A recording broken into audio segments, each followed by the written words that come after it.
இவனுக்கு வந்து ஒரு வியாதி, நீ இந்த ஹாஸ்பிட்டலுக்கு போன்னு சொல்லிட்டு ஒரு மருத்துவமனை எழுதி கொடுத்தாங்க. ஐயா நல்லா கவனிங்க, நல்ல வசதி வாய்ப்போட இருந்தவங்க,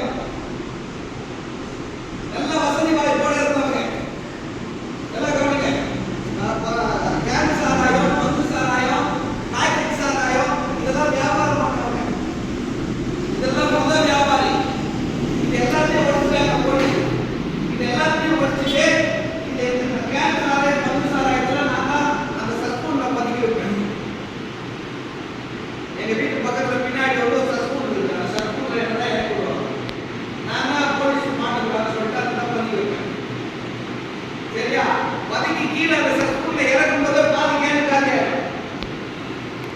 புரியுதா? அவங்க கீழே ஏறி போட்டு இறக்கி விடுவாங்க சஸ்பூன்ல. அப்படி இறக்கி விடும்போது இறங்கிட்டே இருப்பேன். இறங்கி கீழே ரெண்டாவது கேன் இறக்கும் போது பாதி கேனுக்காங்க உள்ள போயிடும். ஆசிரியக்கார கோயில் ஒன்று இருக்குது, இன்னமும் இருக்குது. அங்க வந்து எப்படின்னா சாராயம் படைப்பாங்க. சாராயம் இப்போ பாட்டு படிக்கிறாங்க, சாராயம் படைப்பாங்க. சாமி கோச்சு போய் காய அப்படி வரலாம், என் காயை எடுத்து வந்துடும். இது எத்தனை ரூபா பாட்டு போய் எடுத்துவாடா, நான் 50 காசு தரேன், 1 ரூபா தரேன்னு சொல்லுவோம். போய் என்ன பண்ணுறோம்னா பாதி மாட்டை காலி பண்ணிட்டு சாமி கோச்சுக்கு ஒரு மூடியில் ஊற்றி சாமிக்கு அப்படி தெரிஞ்சுக்கிறேன், தெரிஞ்சு